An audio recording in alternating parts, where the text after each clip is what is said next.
Gold, trusted gold buyers. మీరు తాకట్టు పెట్టిన బంగారాన్ని విడిపించి ఈ రోజు ఉన్న మార్కెట్ ధరకు కొనబడును.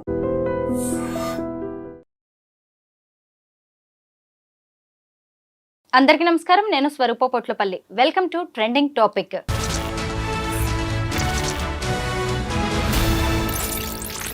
ప్రియుడు మోజులో ముగ్గురు పిల్లల్ని హత్య చేసిన రజిత కేసులో అనేక కొత్త విషయాలు బయటకి వస్తూ ఉన్నాయి. ముఖ్యంగా ఆమె ముగ్గురు పిల్లల్ని ఎలా చంపింది ఒక తల్లి అయి ఉండి అని అందరూ ఇన్ని రోజులు చర్చించుకున్నారు. కానీ మందు కొట్టి మరీ పిల్లల్ని టవల్తో ఆమె చంపినట్టుగా తెలుస్తోంది. అలాగే తన బిడ్డల్ని తాను చంపిన తర్వాత ప్రియుడైన శివకి వీడియో కాల్స్ చేసి మరీ రజిత చూపించినట్టుగా పోలీసుల విచారణలో బయటపడినట్టుగా వార్తలైతే వినిపిస్తున్నాయి. ప్రస్తుతం నాతో పాటు సోషల్ యాక్టివిస్ట్ కృష్ణకుమారి గారు ఉన్నారు. ఆవిడతో మాట్లాడదాం. మేడం నమస్తే. చూసారు కదా, అసలు పాము తన గుడ్లు తానే తింటుంది, తన పిల్లల్ని తానే తింటుంది అని కూడా మనం వింటూ ఉంటాం కదా. ఈ రజిత అనే తల్లి ముగ్గురు పిల్లల్ని ఎలా చంపేసింది అని మనం అందరం కూడా మాట్లాడుకున్నాం. ఒక తల్లి మందు కొడితే ఎవరికైనా ఏమీ తెలియదు అంటారు కదా, అలా ఆమె కూడా ఒక క్వార్టర్ తాగేసి మరి పిల్లల్ని టవల్తో చంపేసిందంట. ఇలాంటి వార్తలు వింటుంటే తల్లులా వీళ్ళు మనుషులేనా అనిపిస్తోంది. మీరు చెప్పండి, అసలు ఈ తల్లి మనస్తత్వం అనేది ఎలా ఉంది? ఇప్పుడు మీరు అన్ని పరిస్థితులు బాగున్న కుటుంబంలో, అంటే అన్యోన్యమైన సంసారం, అందమైన పిల్లలు, ఆర్థిక వ్యవహారాలు ఇబ్బంది లేకుండా, చుట్టుపక్కల సామాజిక పరమైన ఇబ్బందులు ఏమీ లేకుండా ఉన్న ఒక స్త్రీ తనకు తానుగా ఇష్టపూర్వకంగా కన్న పిల్లల్ని చంపింది అంటే మీరు అన్నయన్నీ నేను ఒప్పుకుంటా. కానీ ఇక్కడ ఈ హత్య ఎలా జరిగింది, ఈ జరిగినప్పుడు ఆమె మానసిక పరిస్థితి ఏంటి, ఏ పరిస్థితుల్లో అలా చేసింది అనే దానికన్నా మనం ఇంకొంచెం వెనక్కి వెళ్ళి ఇలా చెయ్యడానికి ఆమెకున్న పరిస్థితులు ఏంటి అనేది కూడా ఆలోచించాలి. అంటే ఇమ్మీడియట్గా మనకందరికి వచ్చే ఇదేంటంటే, ఒక హంతకురాలి షూస్లో మీరు కాళ్ళు ఎలా పెడతారు, మీరు ఎందుకు పెట్టాలి అంటే మీరు కూడా అంత క్రూరులా అని మాట్లాడవచ్చు. కానీ ఇదే రజిత నా కూతురు అయితే నేను ఎలా స్పందిస్తా, మీ కూతురు అయితే మీరు ఎలా స్పందిస్తారు, అసలు రజిత తల్లి ఎలా స్పందిస్తుంది అని ఆలోచిస్తే మనకు అర్థమవుతుంది. ఎట్టి పరిస్థితుల్లోనూ 100కి 500% ఈమె ఆ పిల్లల్ని చంపాల్సిన అవసరమే లేదు, చంపక్కర్లేదు. చంపకుండా కూడా తన జీవితాన్ని తాను తీసుకోవచ్చు, ఆప్షన్స్ ఉన్నాయి. కానీ అలా చెయ్యకుండా ఇలా చెయ్యడం వెనకమాల ఆమెని ప్రోత్సహించింది ఎవరు, ఆమెని నువ్విలా చెయ్యి అని ముందుకు నెట్టింది ఎవరు? అలాగే ఈమె జీవితంలో నా జీవితంలో ఈ వెలితుంది అని ఆ అమ్మాయి అభిప్రాయపడటానికి కారణం ఎవరు అనేది ఆలోచించకుండా మనం ఈ సమస్యకి మనం సరిగా సమాధానం చెప్పలేము. చెప్పినా కానీ అది 100కి 100% కరెక్ట్ కాదు. మనం మొదటగా వెళ్ళవలసింది రజిత జీవితం దగ్గరికి వెళ్ళాలి, పెళ్ళికి ముందు జీవితం దగ్గరికి వెళ్ళాలి. రజిత నిజంగా చక్కని చుక్కలా ఉంది. తల్లిదండ్రులకి ఆమెకి ఆశించిన స్థాయిలో పెళ్లి చేసే స్తోమత లేదు అనుకుంటే గంతకు తగ్గ బంతం చూసి చేయొచ్చు వాళ్ళు కూడా. కానీ వాళ్ళు ఏం ఆలోచించారు, మంచి అబ్బాయి కావాలి. ఏ తల్లిదండ్రులైనా మంచి అంటే ఏం చూస్తున్నారు, చదువుకున్నోళ్ళైనా చదువుకోనోళ్ళైనా, డబ్బులున్నోళ్ళైనా డబ్బులు లేనివాళ్ళైనా ఇవాళ సమాజంలో ఏం చూస్తున్నారు, ఆస్తి ఉందా, ఉద్యోగం ఉందా, బ్యాంక్ బ్యాలెన్స్ ఉందా, అత్తగారు మామగారు లేకుండా ఉన్నారా, ఆడపడుచులు పోర్లేదా, ఇవి కదా మీకు కావాల్సినవి. ఇలా చూసి వెతికి చేసిన పర్యవసానం ఇలాగే ఏడుస్తుంది. మరి ఒక కాయ కష్టం చేసుకునే వాడికి ఇచ్చి పెళ్లి చేసుకోకపోయారా? లేకపోతే 10th క్లాస్ వరకు చదువుకుంది, ఇంకొంచెం చదివించిన తర్వాత ఏ నర్స్ ట్రైనింగో చేయించిన తర్వాత ఆ అమ్మాయి కాళ్ళ మీద ఆ అమ్మాయి నిలబడిన తర్వాత ఆ అమ్మాయి ఉద్యోగం చూసో ఆ అమ్మాయిని చూసో వచ్చేవాడు వస్తాడు కదా అని ఆగొచ్చు కదా. మీకంత కంగారు దేనికి? పెళ్లి చేశారు. ఎవరికి ఇచ్చి పెళ్లి చేశారు? అతనికి ఆస్తి ఉంది కాబట్టి 20 సంవత్సరాల వయసు తేడా ఉన్నవాడికి ఇచ్చి పెళ్లి చేశారు. పెళ్లి చేయడం కాదు, వాడు కొనుక్కున్నాడు ఈ అమ్మాయిని కన్యాశుల్కం ఇచ్చి. మరి మీరు పెట్టిన కండిషన్ ఏంటి? పెళ్లికి ముందు నీకున్న ఆస్తి మా అమ్మాయి పేరు మీద పెట్టాలి.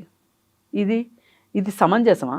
అంటే సాధారణంగా రెండో పెళ్లి వాళ్ళకి ఇచ్చేటప్పుడు ఆమె భద్రత గురించి ఇలాంటివి అసలు ఎవరేమన్నారండి? జాగ్రత్తలు తీసుకుంటారు. రెండో పెళ్లికి ఎందుకు ఇవ్వాలి?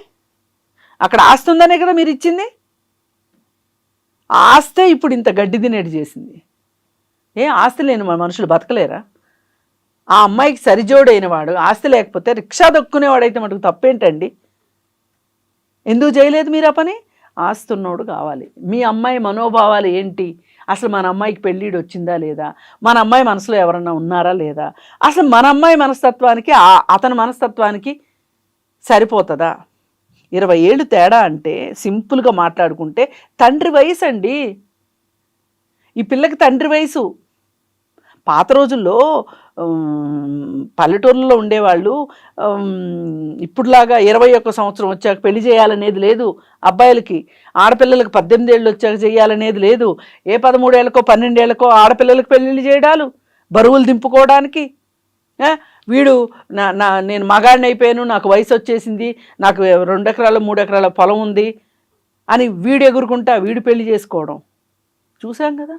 మరి ఆ రకంగా చూసుకుంటే ఈ అమ్మాయికి అబ్బాయికి తండ్రి కూతుర్ల అంత వయసు తేడా ఉంది.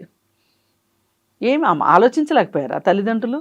సరే, వాళ్ళ తల్లిదండ్రులు ఆలోచించాల. ఎందుకంటే వాళ్ళు ఇంకొంచెం అనడానికి కూడా లేదు. వాళ్ళకంటే కొంచెం ఒక 2 ఏళ్ళు 3 ఏళ్ళు చిన్నోడు అయి ఉంటాడు అంతే, అంతకంటే ఏమీ తేడా లేదు. సరే, అయితే ఇప్పుడు ఇతను రెండో పెళ్లి చేసుకోవాలి, పైగా అందగత్తె కావాలి,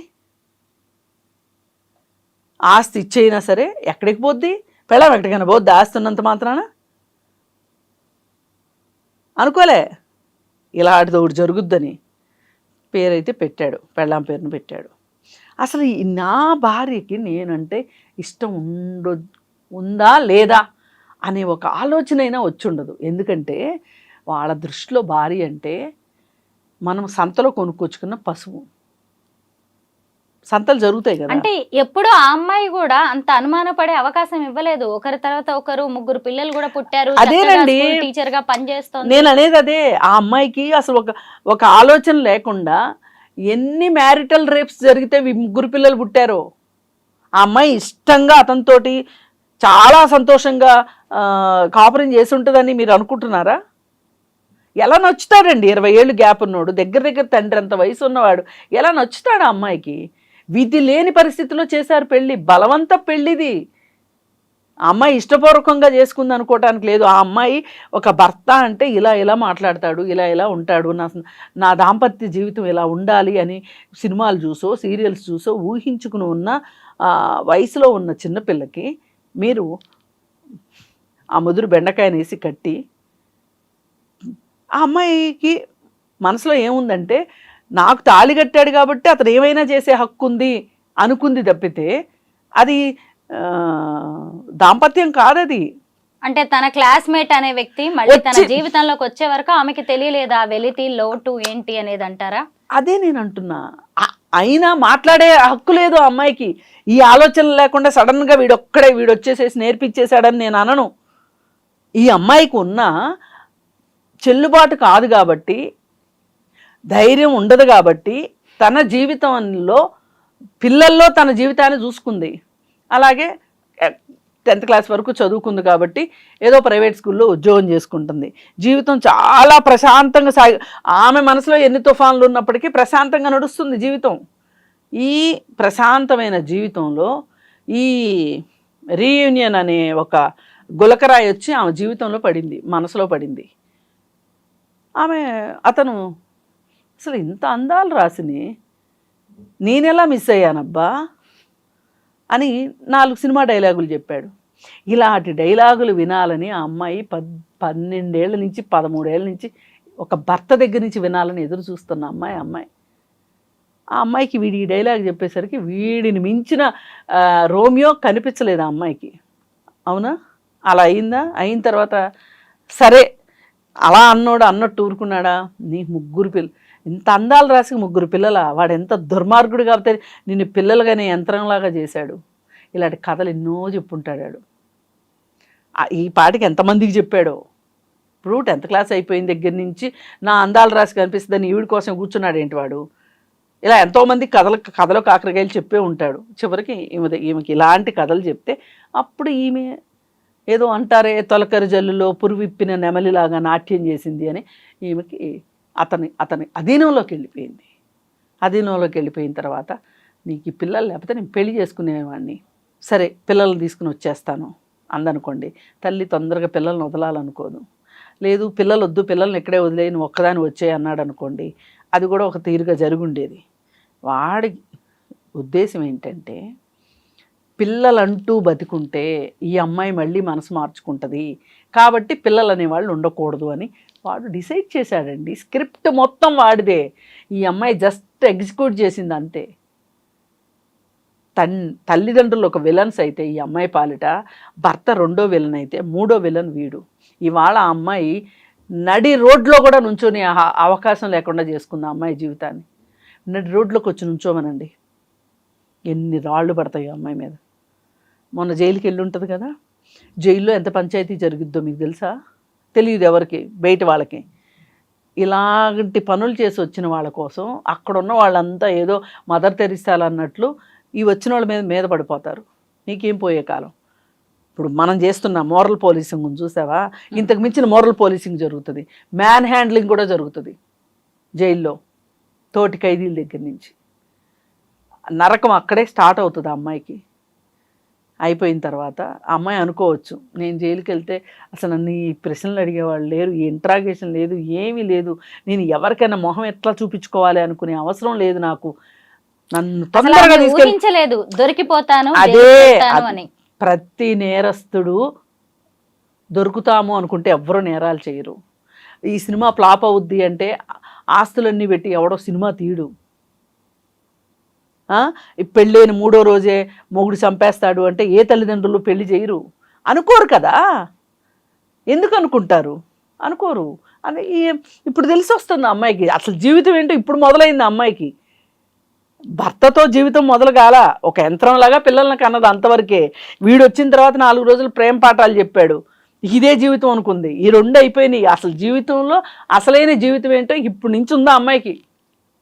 ఎందుకంటే ఏ నేరం చేసినా ఆడవాళ్ళని చూసే దృష్టి వేరుంటుంది, మగవాళ్ళని చూసే దృష్టి వేరుంటుంది.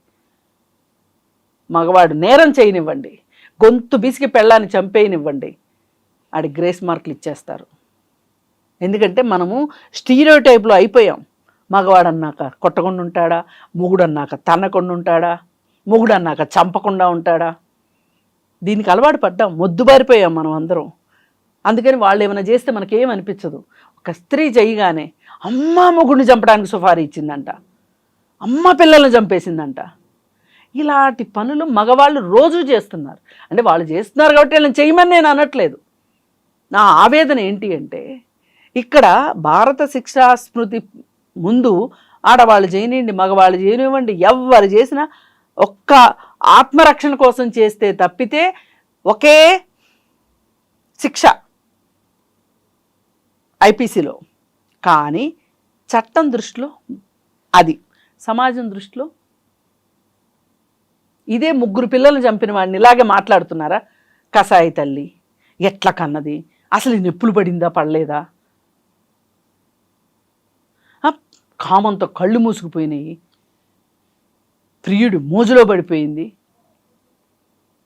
నేనేమంటున్నా, ఎవరి దగ్గరైనా ఇలాంటి వాతావరణం ఉండటం కరెక్ట్ కాదు. స్త్రీకి ఇలాంటి పరిస్థితి ఉండొద్దు, పురుషుడికి ఇలాంటి పరిస్థితి ఉండొద్దు, ఎవరికి ఉండొద్దు.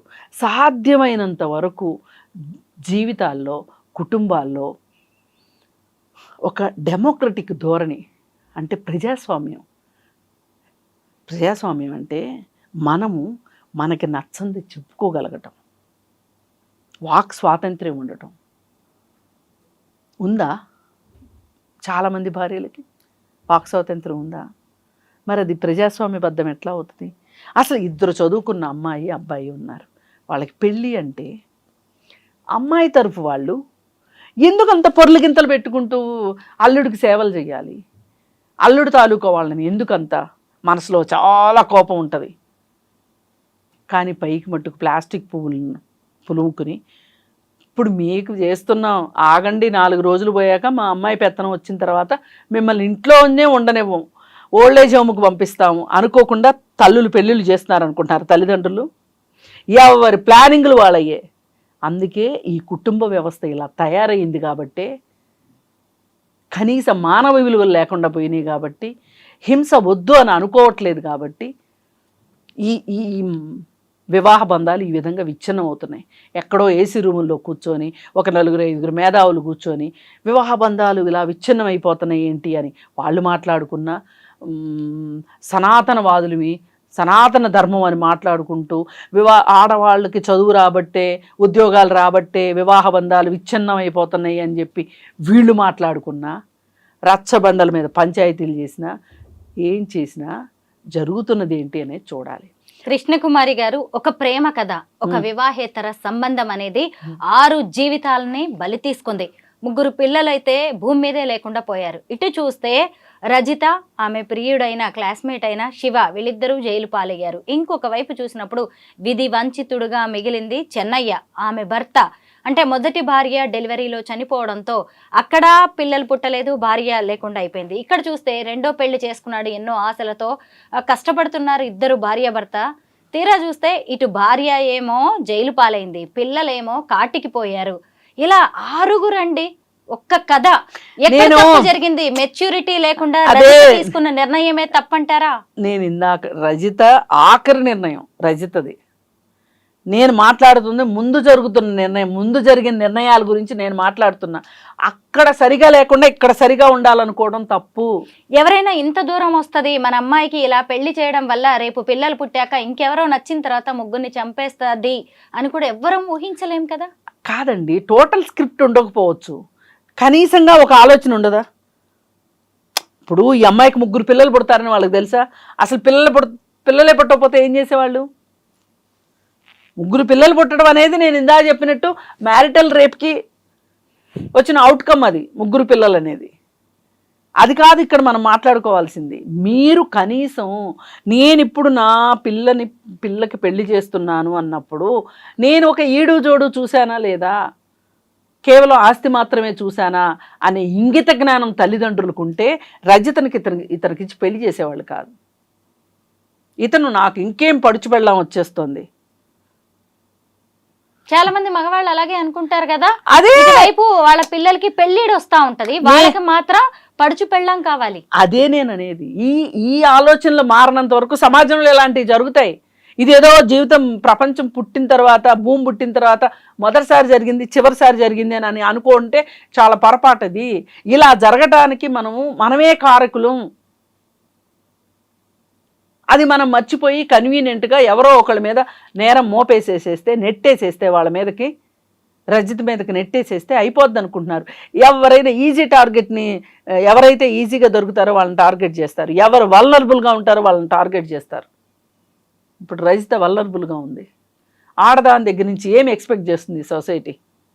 ఆడదాని దగ్గర నుంచి ఎందుకు ఎక్స్పెక్ట్ చేస్తారు? మగాడి దగ్గర నుంచి ఎందుకు ఎక్స్పెక్ట్ చేయరు? నీతి, నిజాయితీ, న్యాయం, అన్యాయం ఇవన్నీ అందరిలోనూ ఉండాలండి. మీకుండాలి, నాకుండాలి, మన పక్కనున్న వాళ్ళకు ఉండాలి. ఆమె పిల్లల్ని చంపిన విధానం తలుచుకుంటే, వాళ్ళ బంధువులు చెప్తున్న మాటలు వింటే ఖచ్చితంగా బాధాకరమే. అసలు ఈ తల్లి చేసే విధానమేనా అలా చంపచ్చు? కాదండి, నేను అదే ఇందా నుంచి మొత్తుకుంటుంది మీతో. ఎట్టి పరిస్థితుల్లో చేయకూడదు. కానీ ఆ అమ్మాయి అలా చెయ్యాలి అనుకోవడం వెనకమాల ఆ అమ్మాయికి భవిష్యత్తు జీవితాన్ని ఈస్ట్మన్ కలర్లో శివ చూపించాడు.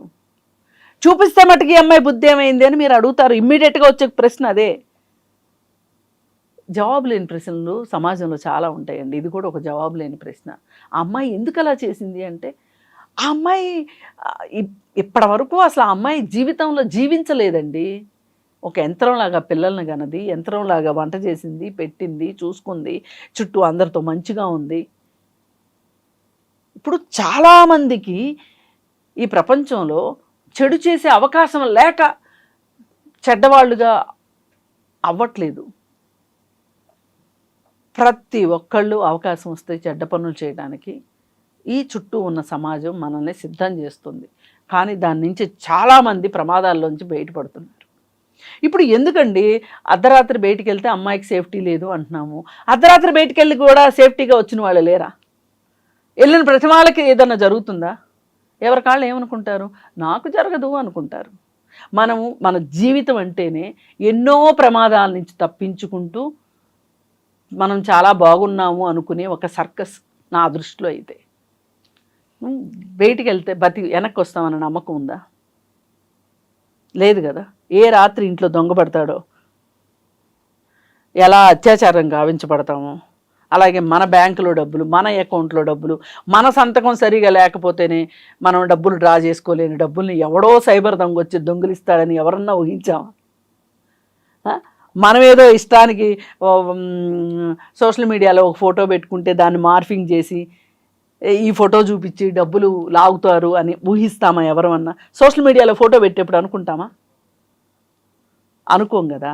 అందుకే నేనేమంటానంటే అనుకోనివి జరిగినప్పుడు ఇప్పుడు ఏం చేయాలి అనే బుద్ధి జ్ఞానం మనిషికి పనిచేయాలి. నువ్వు ఆ రోజు పెద్దవాళ్ళని ఎదిరించలేక పెళ్లి చేసుకున్నావు.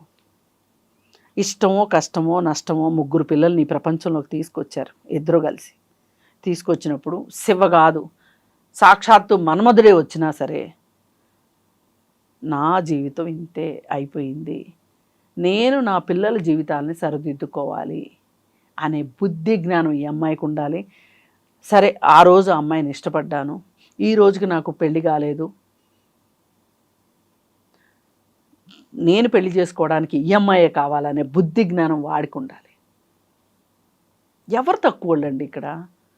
అందుకే నేను పదే పదే రజితనే మనం టార్గెట్ చేయడం కరెక్ట్ కాదు. టార్గెట్ చేయవలసిన క్యారెక్టర్లు ఈ ఉదంతం చుట్టూ చాలామంది ఉన్నారు. అందుకని సాధ్యమైనంత వరకు వివాహం చేసేటప్పుడు కుటుంబ సంబంధాల్లో స్త్రీ కూడా ఒక వ్యక్తి, స్త్రీకి కూడా మనసు ఉంటుంది, అలాగే స్త్రీకి కూడా కోరికలు ఉంటాయి. ఇలా ఆమెను కూడా ఒక పరిగణలోకి తీసుకుంటే అంటే సాధ్యమైనంత వరకు ప్రజాస్వామీకరణ. హింస నాకైనా హింసే, మీకైనా హింసే కదా. ఇలా ఆలోచిస్తే కట్నాల వేధింపులు ఉండవు, ఇంకో పెళ్లి చేసుకోవడం కోసం భార్యని గొంతును చంపే అవకాశం ఉండదు, ఎన్నో జరగవండి. ఎందుకు జరుగుతున్నాయి ఇవన్నీ అంటే కుటుంబ సంబంధాల్లో హింస గురించి ఎవరు మాట్లాడరు. కష్టం ఇబ్బంది పడుతుంది అంటే మొగుడన్నా కొట్టడా, 4 రోజులు ఓర్చుకో, ఇలాంటి పడికట్టు మాటలు నేర్పి ఆడపిల్లల్ని మనం ఒక డబ్బాలో పెడుతున్నామని అనుకుంటున్నాం. ఏదో ఒక రోజు ఫోర్స్ఫుల్గా ఆ డబ్బాలో నుంచి బయటకు వచ్చిన తర్వాత ఇలాంటి దుర్మార్గాలే జరుగుతాయి. రజిత అలా ఎందుకు చేసింది, ఇలా ఎందుకు చేసింది అని మాట్లాడుకోవడం ఇక్కడ ఉద్దేశం కానే కాదు. ముఖ్యంగా రజిత లాంటి వాళ్ళు మన చుట్టూ కూడా చాలా మంది ఉన్నారు. వాళ్ళు దయచేసి ఇలాంటి క్షణిక సుఖం కావచ్చు, లేదంటే వేరే వాళ్ళ మోజులో ట్రాప్లో పడి మిగతా వాళ్ళ జీవితాలని నాశనం చేయొద్దు అని, వాళ్ళ జీవితాలను కూడా ఇలా జైలు పాలు చేసుకోవద్దు అని చెప్పడమే మా ఉద్దేశం. లేదండి, తల్లిదండ్రులు పెళ్లి చేసుకోబోయే వాళ్ళు కూడా ఆలోచించాల్సిన అవసరం ఉంది. అవును, 20 ఏళ్ల వయసు తేడా అనేది కూడా ఇక్కడ మనం గమనించాలి. ఇక మీదటైనా కనీసం తల్లిదండ్రులు తమ బిడ్డలకి పెళ్లి చేసేటప్పుడు ముఖ్యంగా ఆమెకి ఇష్టమా లేదా, ఆస్తి కోసమే చేసుకుంటుందా, ఇంకొక గత్యంతరం లేక చేసుకుంటుందా అనేది కూడా ఆలోచించాలి. ఇటువైపు చూసినప్పుడు ఆ పెళ్లి చేసుకునే వ్యక్తులు కూడా తమకి పడుచు పిల్ల దొరికింది, నా వయసులో సగం వయసు కూడా లేదు, మళ్ళీ పైగా అసలు ఫస్ట్ మ్యారేజ్ అని సంతోషపడ్డం కాదు, భవిష్యత్తులో దీని పరిణామాలు ఎలా ఉంటాయి, ఆ అమ్మాయికి సరైన వయసు వచ్చేసరికి మీ వయసు ఎంత అనేది కూడా ఇప్పుడే ఆలోచించి నిర్ణయాలు తీసుకోవడం చాలా మంచిది. Thank you so much Krishna Kumari గారు.